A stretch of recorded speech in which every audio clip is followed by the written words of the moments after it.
Hey everybody, what's going on? This is your broadcaster, Master Cloud, and it's time for some more The Lord of the Rings, the Battle for Middle-earth 2, the Rise of the Witch King expansion, spawning as the Dwarven player. In the upper left-hand side, it is going to be the player Bushit, also known as IceVice, definitely a strong player, and one of the staff members over at GameReplays.org. His opponent on the lower right-hand side, spawning as Men of the West, it is going to be DJParson.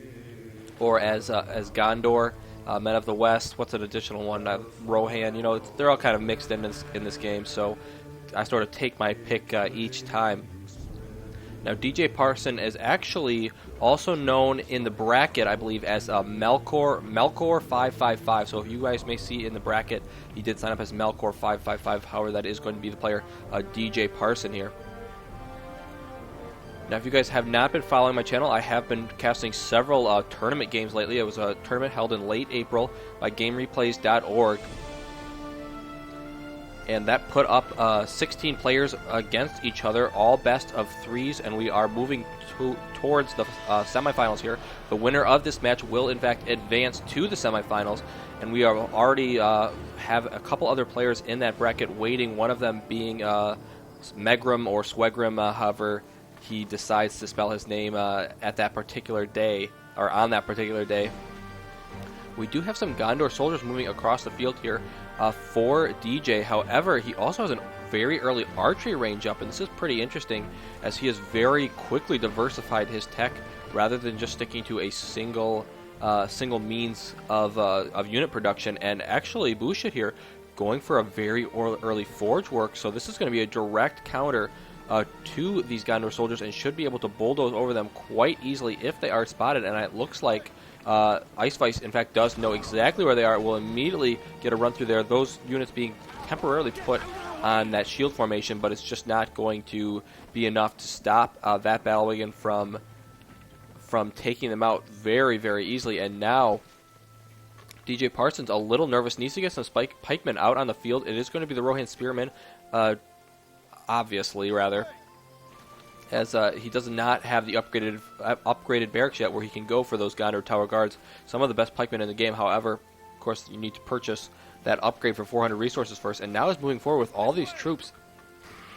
And even though we had a very early counter here from our Dwarven player, these troops, now that with the pikemen in there, is actually looking incredibly formidable, and Bushit here needs to take care not to lose that expensive battle wagon, and has a couple of axe throwers out as well, needs to position them intelligently.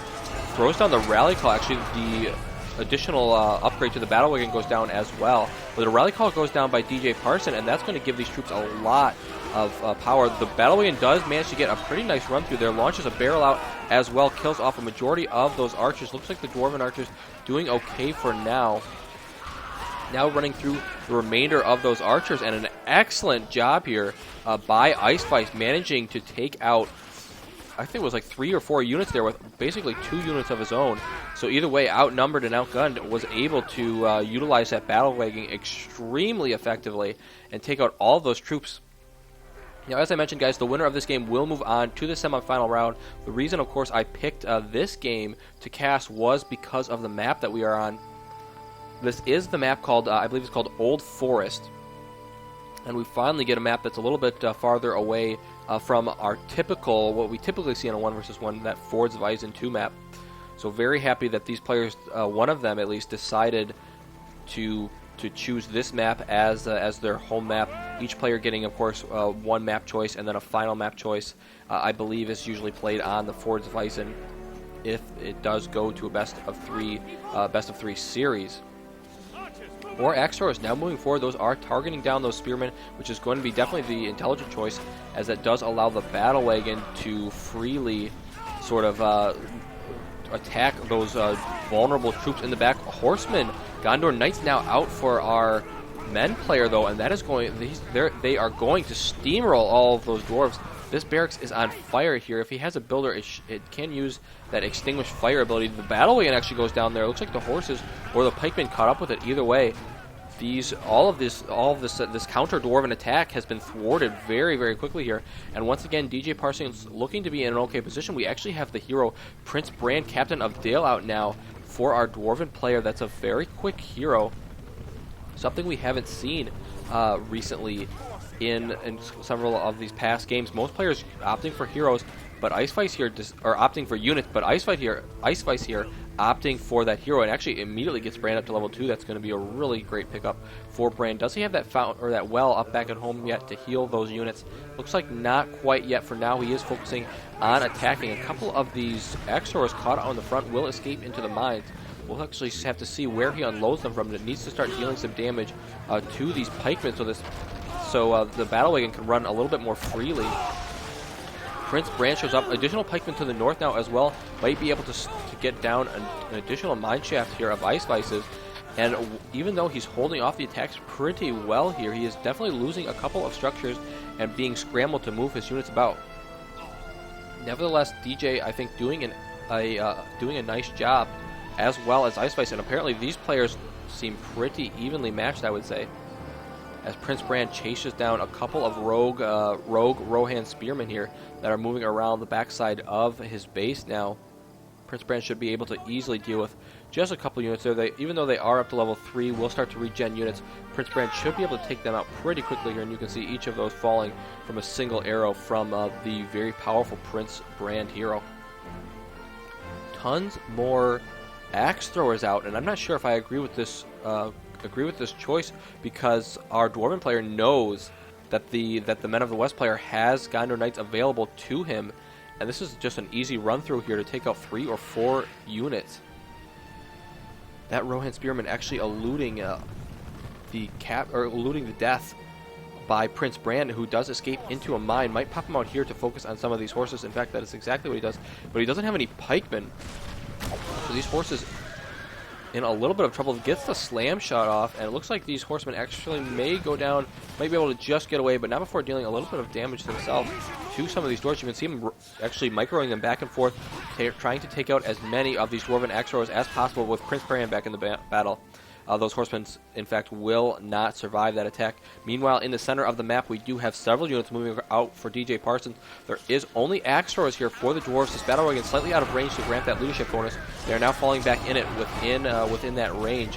The Battle Wagon here going to have a little bit of trouble. 2 units of pikemen now on the field. They should be being focused down by the Axors, and it looks like that's exactly what they are doing right now.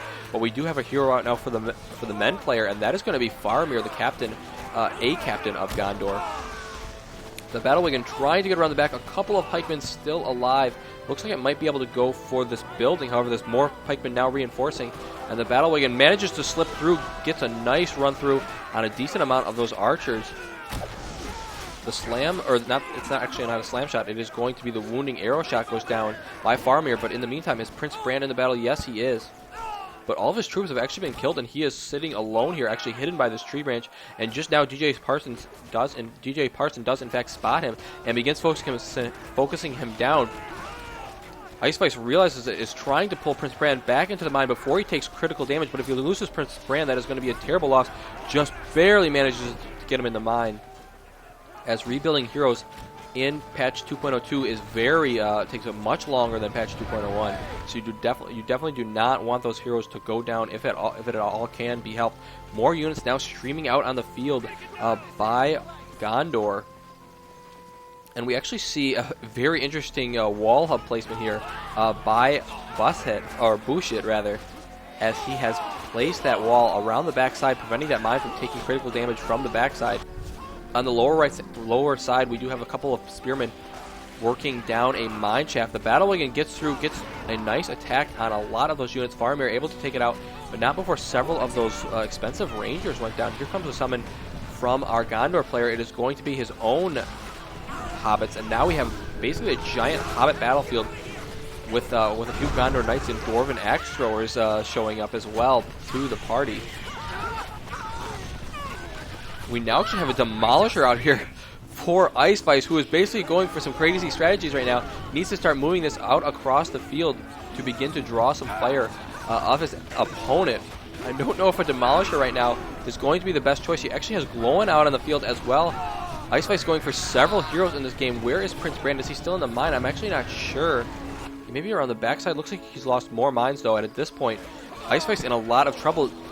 because of the number of mines he has lost, and this Demolisher here is going to just be sitting here in the center taking a ton of damage, and that will in fact go down rather quickly. An additional battle wagon has emerged. A couple of X-Rows around the top side will begin to pick off a few of these Rohan Spearmen, but they should survive, I would imagine, especially if they engage. There is no meat shield in the front for those Dwarven X-Rows. We'll have to see if they actually end up surviving or not. The battle wagon getting a nice run through in the back, but is now caught up in some pikemen. Needs to get out of there if it can. Turns back around and does not manage to escape those Rangers, taking a couple of pot shots as it retreated there. And actually a couple of them dying now in the fire as they move forward to try to engage these Dwarven X-Rowers. But Bushit feels the pressure and in fact just goes ahead and leaves the game. So a little short but sweet there. An excellent pressure attack by DJParson to push through, and IceVice without any longer a source of income realized he was caught in a corner and does in fact leave the game. So congratulations to DJParson / Melkor555. He will in fact advance to the semifinal round. Just a few more battles, guys, and we will be in fact in the final. So I'm very excited to get there. As always, please stay tuned to the channel. More videos will be coming out soon. MasterCloud signing out.